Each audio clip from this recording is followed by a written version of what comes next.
안녕하세요. 배신의 장미입니다. 오늘의 사연 시작하겠습니다. 제가 남편을 사랑했던 이유는 어떤 순간에도 웃음을 잃지 않았던 그 모습에 반해 그를 사랑하게 되었던 거였습니다.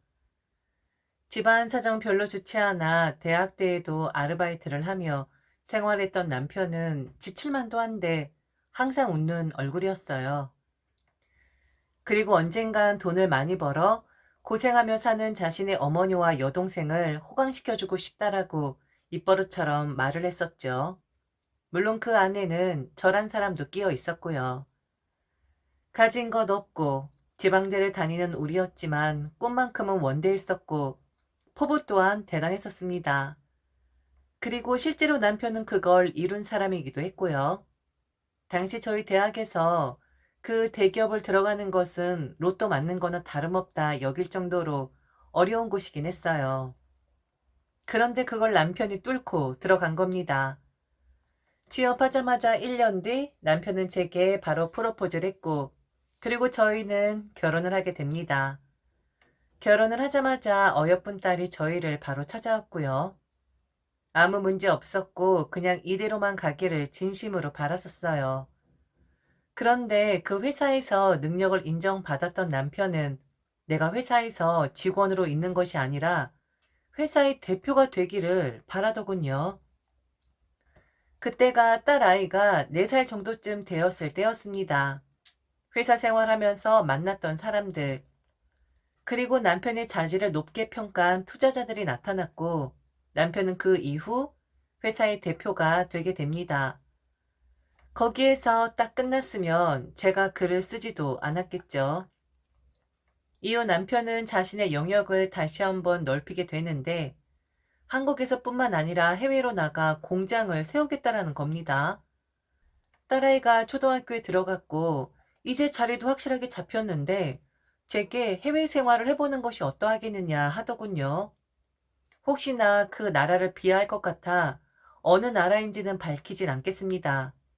그때 남편은 그곳이 제2의 드림을 꿈꿀 수 있는 곳이라고 했고, 앞으로 그 나라가 더 발전을 할 것이라고, 그리고 한국 사람들에 대한 호감도도 점점 올라가는 곳이라고, 분명 성공을 할 것이라 자신만만했었죠.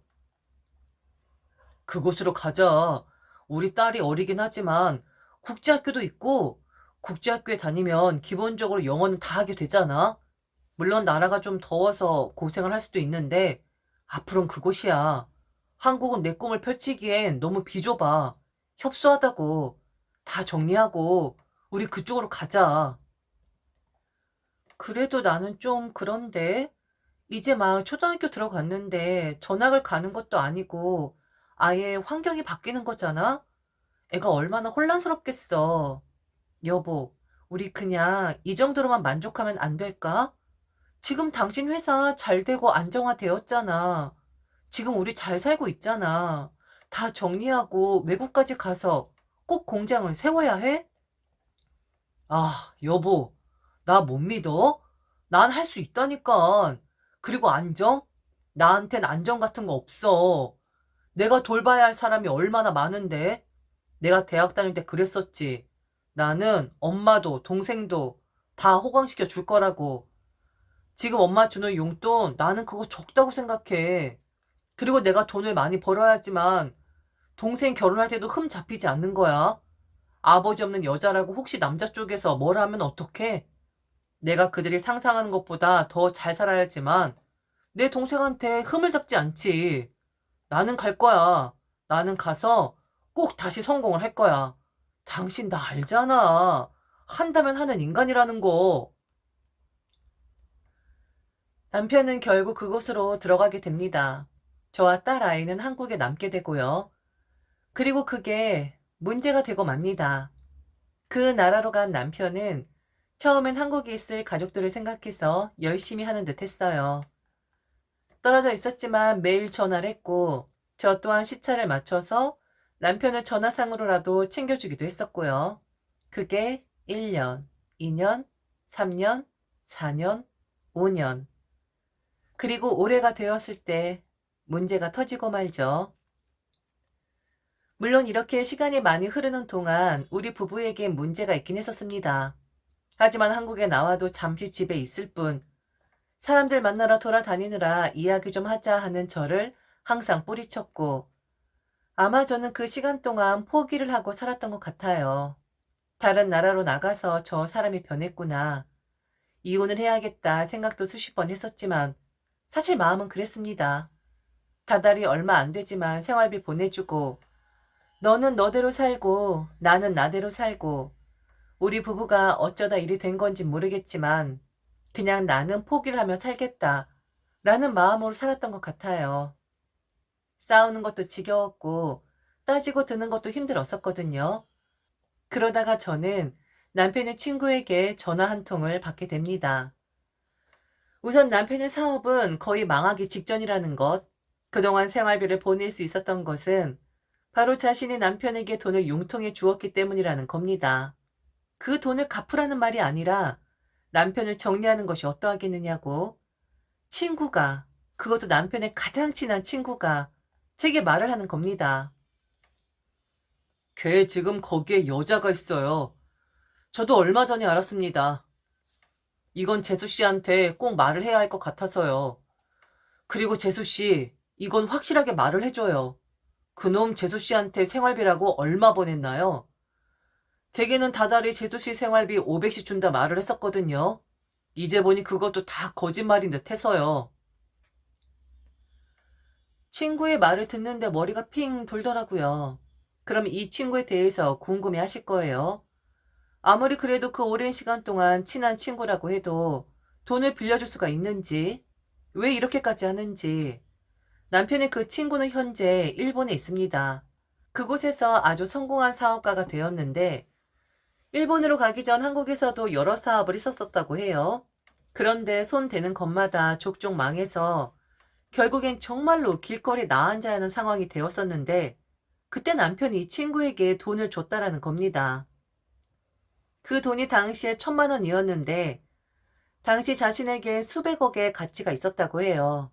다른 친구들 다 자기를 나몰라라 할 때 오직 남편만 자신을 도와줬다고, 그리고 갚으라는 말도 하지 않았다고, 친구는 남편을 은인으로 알고 있었고 자신의 능력되는 선까지 도와주고 싶었는데, 그런데 여자가 있는 남편의 모습을 보면서 도저히 이건 친구로서 용서가 안 된다 하더군요. 친구의 와이프가 바람이 나서 이혼을 했는데 이때 이 친구가 상처를 많이 받았던 것으로 알고 있거든요. 암튼 그런 이야기를 듣는데 더 이상 이건 아니다 생각이 들었고, 그리고 생활비 500? 저는 남편에게 생활비 150 받았습니다. 저도 일을 하는 사람이었기에 남편이 주는 150, 제가 버는 돈으로 충분히 먹고 살 수 있었기에 부족하다 느껴본 적 한 번도 없었습니다. 그리고 남편을 믿었기에 다른 더 중요한 곳에 쓰고 있겠지. 회사가 힘이 들어 그렇겠지. 라고만 생각을 했었죠. 그리고 아무리 부부라고 해도 돈 이야기하는 거 참 그렇잖아요. 그럼 나머지 돈은 어디로 간 것일까요? 바로 그 돈이 흘러 들어간 곳은 시가였습니다. 우선 저는 지금 남편과 이혼을 했습니다. 여자가 있다라는 말에 두고 볼 것도 없더라고요. 이혼을 했는데 바로 이혼을 할 수 있는 건 아니잖아요. 시간을 갖고 이혼 절차를 밟고 있을 때 학을 깨는 사건이 하나 벌어지게 되는데, 결혼하고 저는 친정 부모님에게 작은 오피스텔 하나를 증여받게 됩니다. 그 오피스텔엔 2년 전부터 시누이가 머물고 있는 상태였었고요. 이것도 제게 의논을 한 게 아니라 오피스텔에서 사람이 나갔다 하니 비번을 바로 물어보더라고요. 그리곤 언니, 내가 들어가 살 거예요. 엄마가 얘기 안 했어요? 네? 그곳에요? 네. 엄마가 또 얘기 안 했나 보네. 나 3일 뒤에 들어갈 거니까 언니 여기 청소 좀 해놓아요. 저번 사람이 너무 더럽게 썼네. 특히 나 예민하니까 화장실 청소 잘 해놓아요. 알았죠? 사람 들일 거다 뭐 할 거다 말하기 귀찮아 그냥 신을 살게끔 했고, 당연히 월세도 받지 않은 상태였었죠. 그러다가 남편과 한참 이혼이다 뭐하다 라는 이야기가 오갈 때 시누이 전화가 온 겁니다. 집을 뺄 테니 보증금을 돌려달라고요. 무슨 보증금을 이야기하냐 하니 엄마가 안 줬냐고 하더라고요. 아니, 월세 한 푼 내지 않고 살았으면서 보증금 이야기를 하다니 그냥 전화를 끊어버리고 나가든지 말든지 남편과는 이제 이혼할 사이이니 한번 멋 좀 대보라고 오피스텔 비번을 바꾸러 갔죠. 그러다가 알게 되었습니다. 알고 보니 신우이는 이미 이사를 한 상태였더라고요. 그것도 바로 위층으로. 경비 아저씨랑 친분이 좀 있던지라 음료수를 사다 드리면서 올라가기 전 인사를 드렸더니 제게 그러시는 겁니다. 집 정리하러 왔어요? 한 3달 전쯤 위로 이사 가던데? 903호 맞죠? 언제 날 잡는 거예요? 항상 보기 좋더라고요. 아니면 결혼식은 안 하고 혼인신고 한 건가?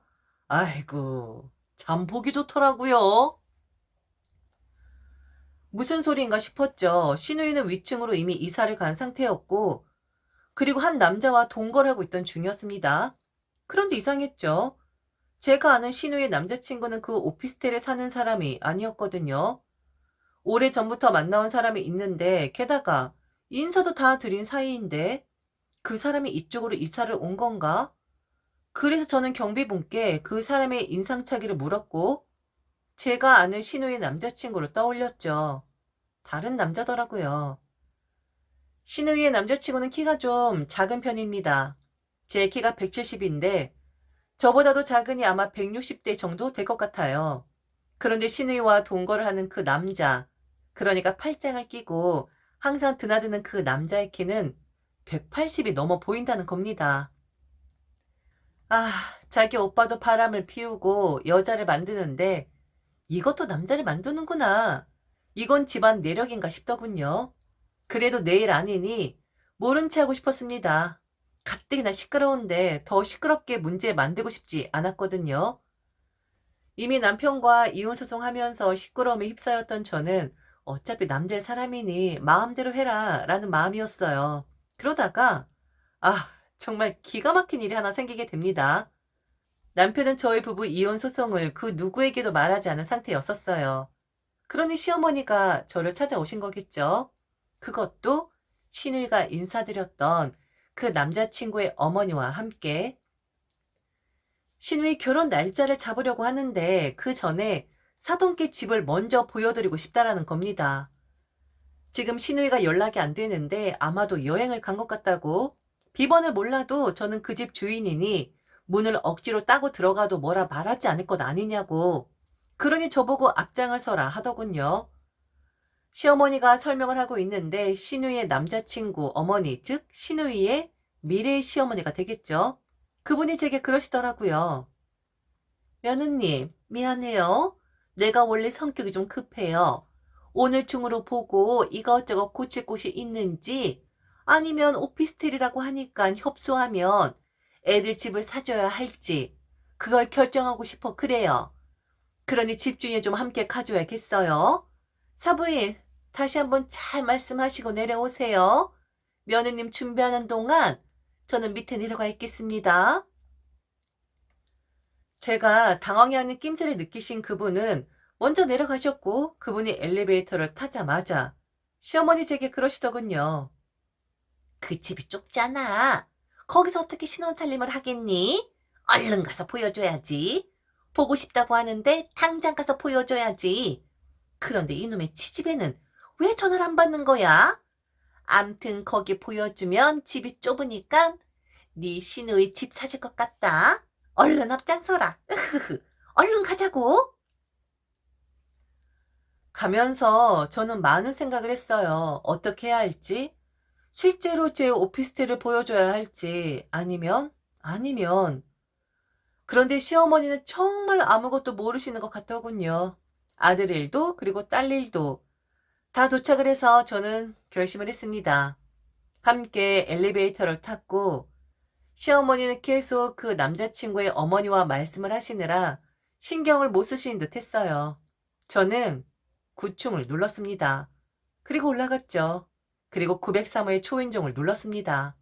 사람이 있을까 없을까? 과연 남자가 나올까 아니면 시누이가 나올까 아니면 둘 다 없을까? 한 몇 초 흘렀을 뿐인데 그 몇 초가 엄청 길게 느껴지더라고요.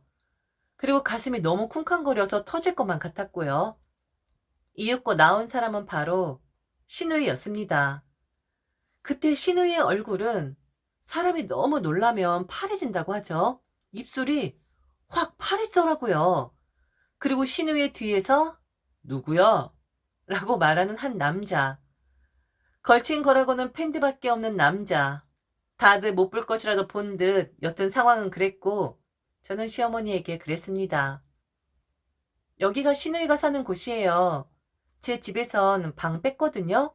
한번 둘러보세요. 좁아 터져야 집 사주신다면서. 그럼 저는 이만 가보겠습니다. 다들 아무 말도 못하고 있었고 갑자기 엘리베이터를 타고 내려가는데 막 큰 소리가 들리더라고요. 저는 유유히 빠져나와 집으로 돌아왔고 그리고 1시간 뒤쯤 시어머니에게 전화를 받았습니다. 저보고 뭔 짓을 하는 거냐 하더군요. 너 지금 네가 무슨 짓을 했는 줄 알아? 어? 아니 거길 데려가? 너 다 알고 있었으면서 지금 우리 딸 엿먹이는 거야? 어? 네가 그러고도 며느리야? 며느리냐고? 이거 완전 미친년 아니야? 어? 너 미쳤어? 지금 애 울고불고 난리도 아니야. 어? 얘 머리채 잡히고 암튼 난리가 났다고.